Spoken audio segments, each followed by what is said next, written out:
Bu videoda Paxtakor 79 samolyot halokatining yangi tasvirlarini ko'ramiz. Bolalar, bu videoga reaksiya bildiramiz. Albatta, Expert Mediaga obuna bo'lib ko'ring. Bu qo'llab-quvvatlash kerak. Sirasi oldin like bosib qo'yamiz. Sizlar mana videoga like bosib qo'yinglar. Paxtakor 79. Ana shu. O'zbek futbolidagi katta yo'qotish. Menimcha aslida voqea ilk bor shunaqa bo'lgan, ha. Futbol komandalar qaytib esimda bor, Rossiyani xokkey qaysidir jamoasi avia halokat bo'lgan.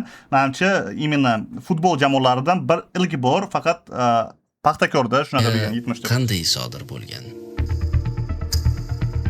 Bizlar Paxtakor klublarini shunaqa bo'lgan, xullas. Qani ko'raylik, ha.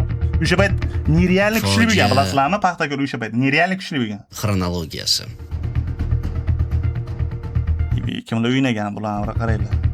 1979-yilning 11-avgust sanasi O'zbek futbol jamoatchiligi uchun qora harflar bilan yozilib qo'yilgan. Sizlar bu narsani bilmay yuribsizlar. Bilinglar nimalar bo'lgan. Butun xalqning aza tutishiga sabab bo'lgan hodisa Dneprodzerzhinsk osmonida sodir bo'lgan. O'shanda O'zbek futboli iftixori sanalgan Paxtakor jamoasi a'zolari samoda halokatga uchrashgan. O'zbek futboli uchun katta yo'qotishga aylangan. Bu lekin bo'ynay bratda ovoz emas, bu menimcha boshqa odam ovoz yozyapti, ha. Bu voqea aslida qanday sodir bo'lgan edi? Yomon опасный, ha, samolyotdan. Yomon qo'rqaman uchishda, bilmayman. Nimaga samolyotdan? Eng безопасный transport deydi, lekin masalan, motion eng опасный bo'lsa ham, bir odam motionda o'yladi samolyotlar, lekin samolyotda bitta narsa bor. O'lim haqida ancha oldin bilib qolasizlar, tushunyapsizlarmi? O'sha uchun qo'rqaman, qo'rqoq. Sizlar qo'rqmaysizlarmi birontang?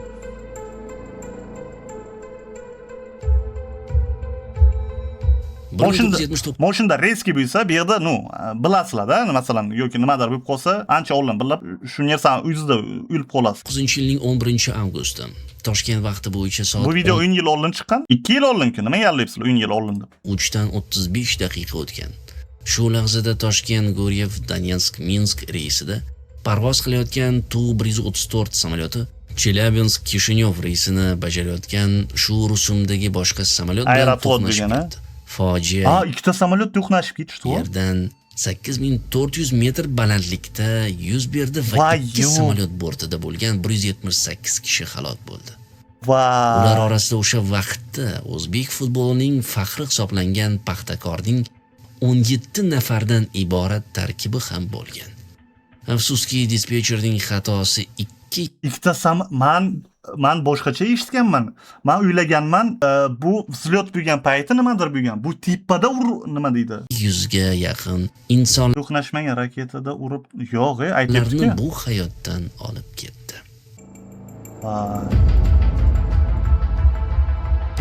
Yo'q. O'sha kuni Xarkovdagi havo harakatlarini boshqarish markazida 6 nafar dispetcher navbatchilik qilayotgandi. Bo'lim boshlig'i Sergeyev yosh Nikolay Zhukovskiyni ish o'rniga o'tkazdi va unga rahbarlik qilib turishni Vladimir Sumskoyga topshirdi. O'sha kuni bu hududda ob-havo unchalik yaxshi emasdi. Osmonni bulutlar egallagan bo'lib, ular 8-9 kilometr balandlikda ham qalin joylashgandi.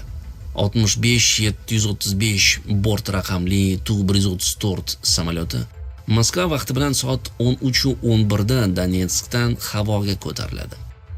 Kamarov boshchiligidagi ekipaj a'zolari 77 yo'lovchini manzillari tomon yetkazib qo'yishlari zarur edi. Voronejdan 53 Voronejdan uchgan boshqa bir Tu-134 esa 65-816 bort raqamiga ega bo'lib, unda Taranenko komandirlik qilayotgandi. Moldovaga tegishli samolyot salonida 88 nafar yo'lovchi ro'yxatga olingan. Ulardan 16 nafari 12 yoshgacha bo'lgan bolalar. 11-avgustda sodir bo'lgan voqealar quyidagi holat yuzaga kelgan. 8400 metr, bu 8 kilometr tepalikda bo'lgan. Ikkovi urilganmi shunda? 11-avgustda sodir bo'lgan voqealar. Hozir men konditsionerda o'chiraydi, kuytim yaxlab buzilib ketdi. Belli, konditsionerda o'chirdik. Quyidagi holatda yuzaga kelgan. Soat 7:50 Xarkov havo harakatlarini boshqarish markazida rahbar Sergeyev janubiy-g'arbiy yo'nalishga mas'ul etib katta tajriba. Avval samolyotlar rullari ana shunaqa bo'lgan, ha? Hozir adashmayotgan bo'lsam, anaqa bittalik. bo'lmagan Zhukovskiyni qo'ydi.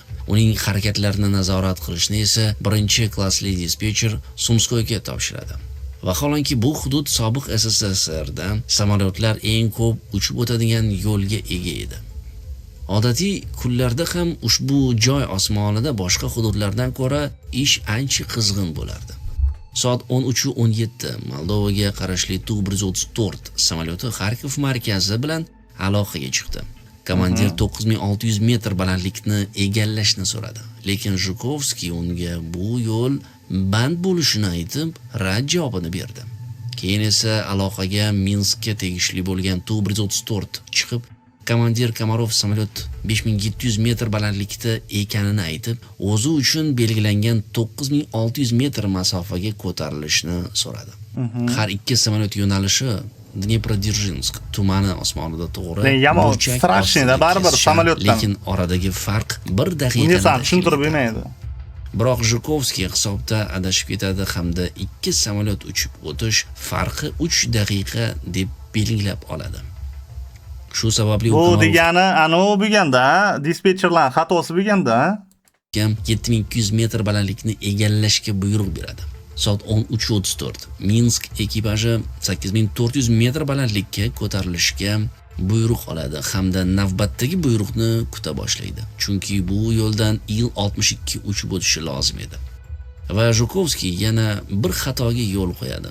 Buni Paxtakor uchayotgan samolyot komandirining aloqaga chiqib aytgan so'zlaridan payqagan Sumskoy boshqaruvni qo'lga oladi hamda uchuvchilar bilan aloqaga o'zi chiqishni boshlaydi. 676 Il-62 ning bort raqami. Men buni bilganim yo'q. Men o'yladim bu qo'nayotganda yo'chi uchishni boshlayotganda halokat bo'ldi o'yladim. 9600 metr balandlikni egallagan. 735 siz esa 9000 metr balandlikka o'ting. Dneprodzerzhinskda 8440 metr balandlikda yo'llar kesishadi. Javob esa quyidagicha yangraydi.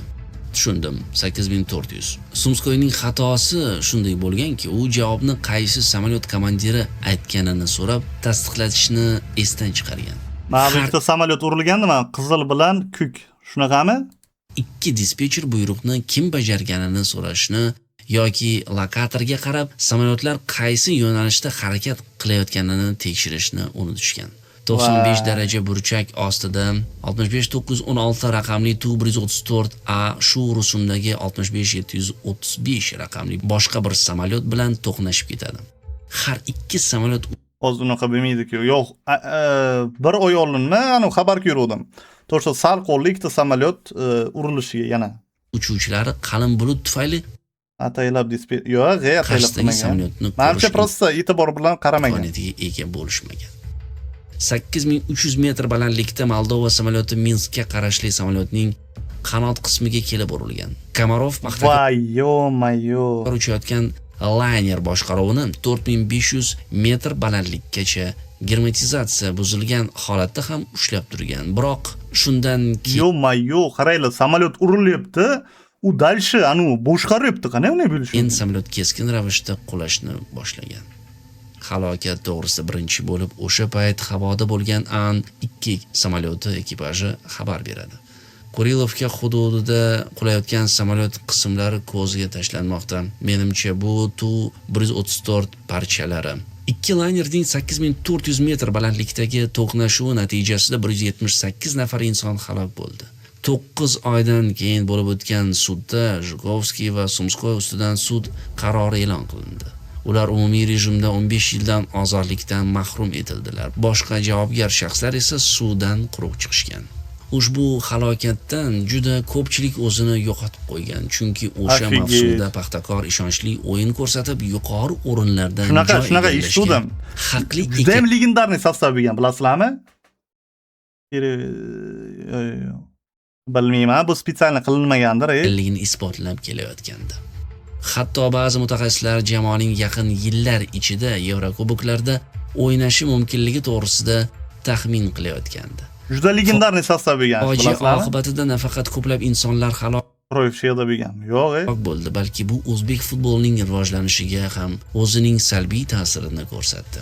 Tasavvur qiling, o'shanda bizning eng yaxshi futbolchilarimiz dunyodan ko'z yumdi. Paxtakor u payti Osiyodagi Lyuboy jamoa xo'rlaridir, realni. Natijada bir avloddan ajralib qoldik. Agar o'sha halokat bo'lmaganda futbolimiz hozirgi saviyasidan 2-3 Li degan o'yinchi. barobar yuqoriroq bo'lishi mumkin edi. Shu tariqa ishqibozlarni armonda qoldirib, Paxtakor avia halokatga uchradi. Tez fursat ichida Toshkentga boshqa jamoalardan futbolchilar chaqirilib, jamoa mavsumni davom ettirdi. 3 mavsum mobaynida jamoaga Oliy ligadan tushib ketmaslik imkoniyati taqdim etildi. Lekin hayotdan ko'z yumgan butun bir jamoa o'rnini hech kim va hech narsa bosa olmasdi. O'sha mash'um halokat tufayli ko'p ming sonli ishqibozlar futboldan butunlay ko'ngil uzishdi. Paxtakorchilarning oila a'zolariga qanchalik qiyin bo'lganligini tasavvur qilish mumkin bo'lmasa kerak. Navbatdagi uchrashuvlarga tashrif buyurgan muxlislar ko'zlarida yosh bilan yangi jamoa ishtirokida Qanaqa Lewandowski bo'lganmi? Tintaklab. Nima deyotibsizlar chatda? o'yinni kuzatib borishardi. Jahon futbolida kuzatilgan boshqa fojiali halokatlarni e'tiboringizga havola etishni lozim deb topdik. Zero ushbu jamoalar ham Paxtakorga qismatdosh bo'lishgan. Kroyfga o'xshaykan lekin o'ynay, bratan. 1949-yil 4-may. Hujumchilarning xatosi oqibatida o'sha paytda Italiya terma jamoasining asosini tashkil etgan Torino klubi halokatga uchradi. Ana bu ikkinchi ekan. Yo'q, Torino 49-yilda ham bo'lgan. Fojiada 31 kishi halok bo'ldi. Shulardan 18 tasi futbolchilar edi.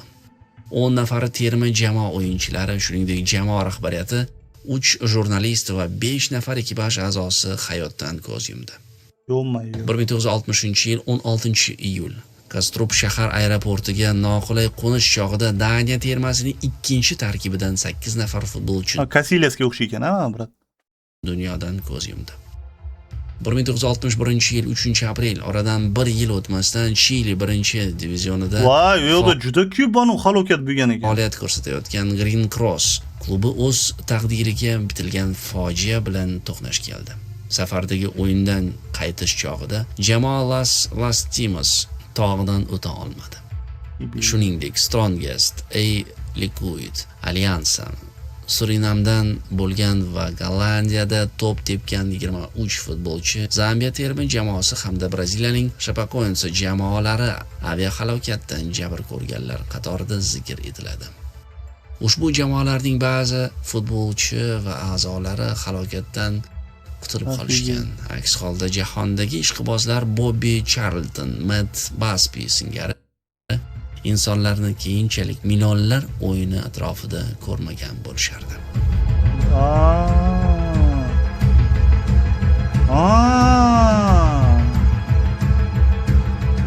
Bratan, shortiga. Avval shortiga приkolniy bo'lgan-a? Yo-mayo. Xullas, shunaqa video bo'ldi. Agar sizlarga yoqqan bo'lsa, agar sizlar ham jonli efirda qatnashmoqchi bo'lsangiz, kommentariy eng tepasida meni Telegram kanalim joylashgan. Любой stream boshlaganimda o'sha yerda xabar keladi. Obuna bo'linglar, like bosinglar va kommentariy o'z izohlaringizni qoldirib ketinglar. Paka-paka.